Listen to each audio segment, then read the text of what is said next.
to today's video. This is us trialling Train Sim World 4. This particular scenario is called Re-Record, in which we will be taking part in the centenary celebrations for this locomotive. And as the description there said, we will be attempting to recreate that 100 mile an hour run, which was achieved on the 30th of November 1934. So we'll jump into the cab. We shall start and get ourselves ready to open the doors. And I shall set the reverser to ahead full, 75%. And then we shall release the brakes so we're ready to go and get that brake pressure down. This particular locomotive, which was christened 4472 in 1923, is considered the most famous steam locomotive in the world. The locomotive was used by the LNER to represent the company at the British Empire exhibition in London in 1924, 100 years ago this very year, and then again in 1925. And as part of this exhibition, it was officially given the name Flying Scotsman. At the time, this locomotive was an A1 locomotive, so this name was notable in that most of the other A1s were named after racehorses. This locomotive was named after the Flying Scotsman express train between London King's Cross and Edinburgh.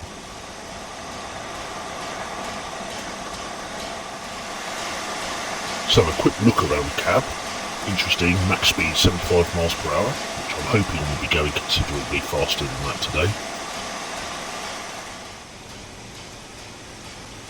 So on the 30th of November 1934, 4472 Flying Scotsman achieved the first fully authenticated 100 miles per hour speed record for a steam locomotive. There was some debate. The Great Western Railway's City of Truro was said to have hit 100 miles an hour in 1904, but that was never fully confirmed or authenticated in the way that this one was. And the publicity-conscious LNER made considerable noise and promoted this speed record, certainly when promoting its new express service to Edinburgh. So, the doors are locked, we are ready to go, just waiting for that red light to go to green, just set off a little bit early there. But yes, that's green and we're off. We are making our way out towards this 100 mile an hour record, hopefully.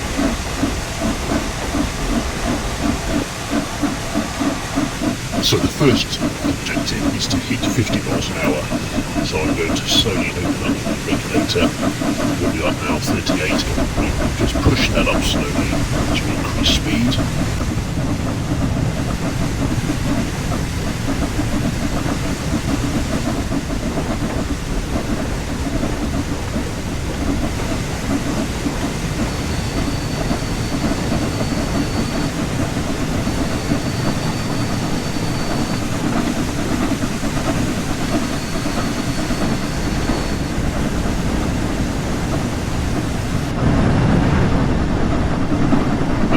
Still got a speed limit of 25 at the moment, which I'm slightly going over, so I'll just try and ease that back a little bit. Oh, no, now the speed limit has completely opened up, so we can start opening up the regulator and see if we can really start pulling away.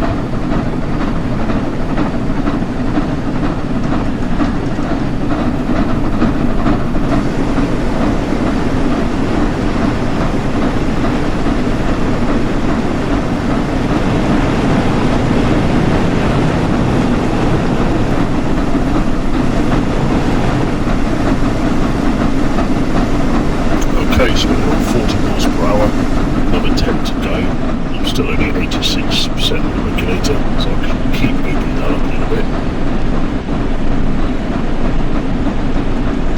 So the Flying Scotsman, as it is now, is an A3 locomotive. It was originally an A1, and the entire class of A1s, with the exception of the very first, I believe, were rebuilt as A3s between 1927 and the late 40s. With this particular locomotive getting its rebuild in 1947. And there we are, 50 miles an hour. So our next challenge is to bring her up to 75 miles per hour and maintain that speed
470, this Flying Scotsman, this locomotive, was, along with many other these locomotives, painted in austere wartime black. I think this one was painted in 1943. It was then renumbered 502 under Edward Thompson to go through to London Wesley, before being renumbered 103 in the aftermath of World War II.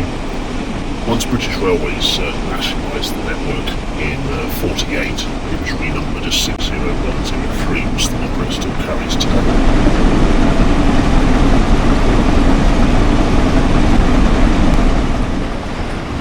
The A3s, which were rebuilds of the A1s, were essentially a new boiler fitted to the A1 chassis.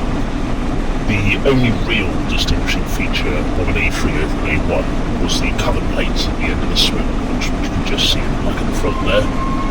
Many of the A3s have these longer banjo domes as well, which you can see on this particular one.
The Flying Scotsman continued in service with British Railways, and in 1961 it was fitted with 2 smoke deflectors, you can see here. It was then considered for scrap, which was considerable concern for some of the rail enthusiasts, and the Wesley A3 Preservation Society raised £3,000 in the late 60s to purchase this locomotive from British Railways.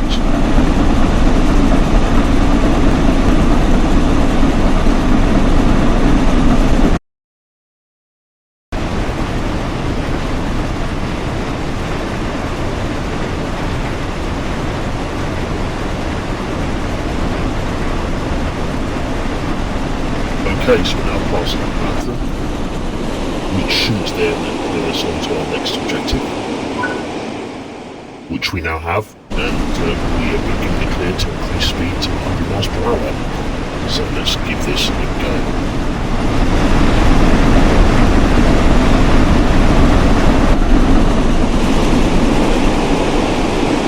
So as I start to increase speed and get into a steady rhythm, I'm going to reduce the reverser. So I'm now down to 44. The reverser, or the cut-off, controls the steam and the amount of steam that's entering the cylinders.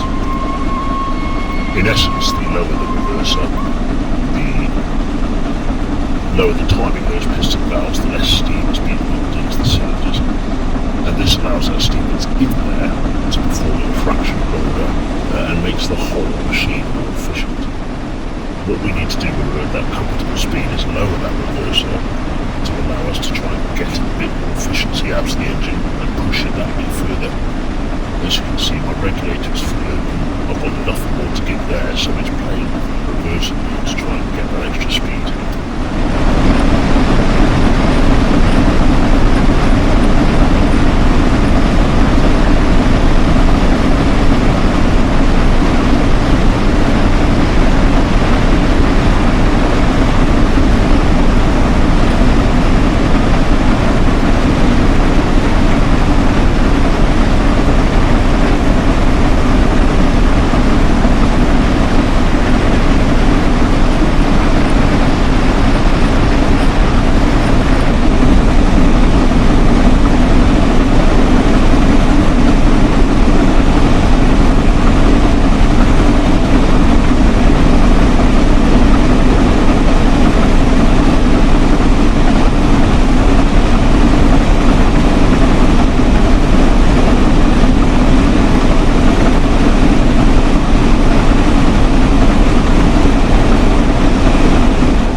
reverse a bit further. I'm still on the descent at the moment. I've hit 90 miles an hour. I just need to get another 10 miles an hour out of the engine.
Say 98 miles an hour, 99, 100, and I wasn't even looking forward. That's it, we've hit 100 miles an hour. We've hit the record, we have fulfilled this scenario. We created the events of 30th of November 1934, 20 years ago this year.